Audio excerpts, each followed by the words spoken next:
that Pratt & Whitney felt Singapore to come and build a brand new facility in support of our brand new engine program. It's really a testament to the strength of the company in Singapore.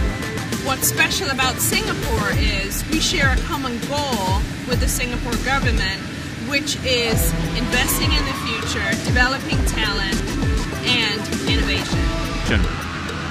Instead of production.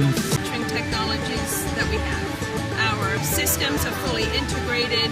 We have adaptive machining.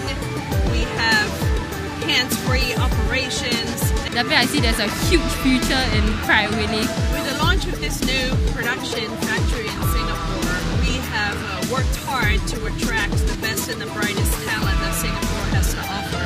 And now that we are 18 months into this organization, we need to have the best technology, we need to be on the cutting edge, and we need to maintain that over the course of 10, 20, 30 years.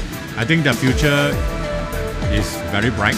It opens up the aviation market, and Singapore aviation will be right up there in the world ranking.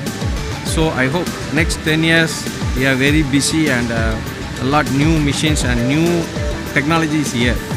With all the engine orders and deliveries we have in the next 10, 20, 30 years, it's going to continue to be a great place to work and a company on the rise.